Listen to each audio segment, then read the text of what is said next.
Paper leak मामला सबसे पहले मैंने उठाया था।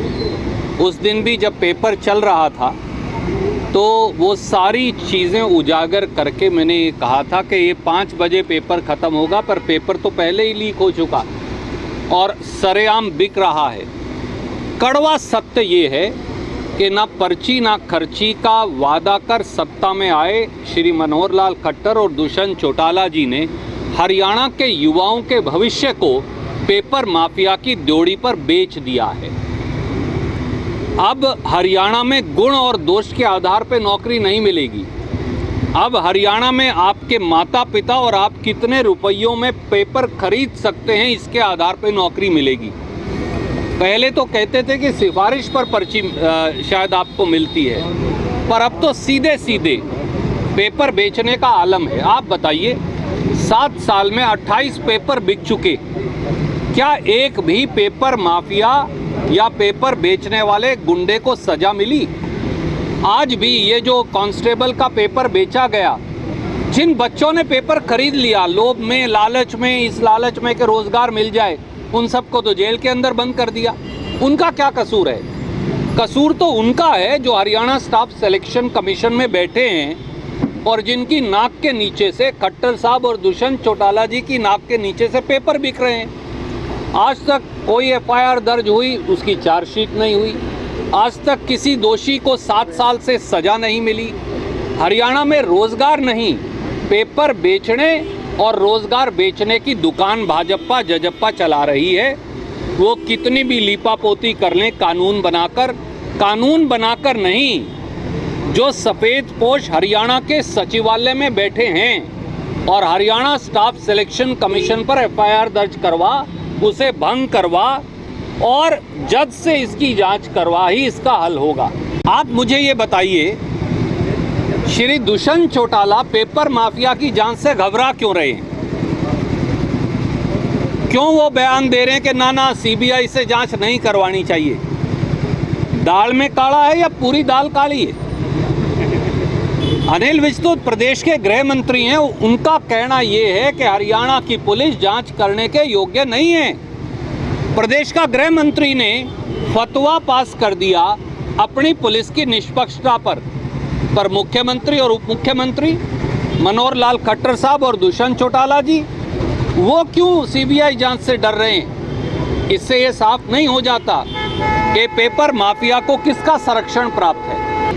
श्री भूपेंद्र सिंह हुड्डा जी के साथ, कांग्रेस की महिला विधायकों के साथ, कांग्रेस के दूसरे विधायक साथियों के साथ, सरसा से हमारे युवा विधायक हैं उनके साथ, हमारे दलित विधायक साथियों के साथ जिस प्रकार से दुर्व्यवहार भारतीय जनता पार्टी और जजप्पा सरकार कर रही है, ये उनकी प्रजातंत्र विरोधी मानसिकता को दर्शाता है।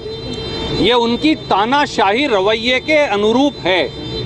ये उनकी गुंडागर्दी और डंडे के राज से शासन चलाने के तौर तरीके को दर्शाता है। दुष्यंत चौटाला जी तो इस बात के लिए पहले ही उनका परिवार मशहूर है और अब उसके साथ साथ खट्टर साहब भी उसमें शामिल हो गए हैं। तो मेरा केवल ये कहना है कि प्रजातंत्र की हत्या आप इस प्रकार से नहीं कर सकते। हरियाणा की जनता देख रही है, करवट जब लेगी तो अर्श से फर्श तक आने का भाजपा जजप्पा का समय दूर नहीं है। देखिए, कांग्रेस पार्टी अकेली ऐसी राजनीतिक दल है। आपको याद होगा, 1 हफ्ता पहले मैंने भारतीय राष्ट्रीय कांग्रेस की ओर से बाकायदा सार्वजनिक तौर से पत्रकार वार्ता करके ये कहा था कि मोदी जी और उनकी सरकार भारतीयों की ज़िंदगी और अफगानिस्तान से भारतीयों को वापस लाने में कोताही कर रही है। तालिबान उग्रवाद का संरक्षक और चिन्ह रहा है और आज भी है। तालिबान के सीधे सीधे तार हक्कानी नेटवर्क से जुड़े हैं जो पाकिस्तान से भारतीय सरजमी पर उग्रवाद फैलाता है। तालिबान के तार सीधे सीधे मौलाना मसूद अजहर, जरगर, जमाते दुआ, लश्कर तोयबा और इन सारे उग्रवादी संगठनों से जुड़े हैं जो भारत के अंदर उग्रवाद फैलाते हैं, पाकिस्तान में आईएसआई के नक्शे कदम पर चलकर। ऐसे में उनसे उम्मीद भी क्या की जा सकती है। और अगर किसी का नज़दीकी रिश्ता तालिबान से रहा है तो मैं याद दिलाऊं, वो भारतीय जनता पार्टी का रहा है। याद करिए, मौलाना मसूद अजहर, जरगर और दूसरे लोगों को कश्मीर की जेल से रिहा करके हवाई जहाज में बिठाकर अफगानिस्तान कांधार कौन छोड़कर आया था?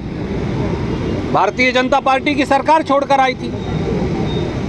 कितना पैसा दिया गया आज तक पता भी नहीं। वो आपके मेरे सरकार के खजाने का पैसा था। और अब भी तालिबान से बात करने के लिए दोहा में एक गुपचुप प्रतिनिधि मंडल किसने भेजा था? मोदी जी की सरकार ने भेजा था। परंतु आज तक इसलिए शायद ना प्रधानमंत्री कुछ बोलते और ना गृह मंत्री इस पर कोई टिप्पणी करते।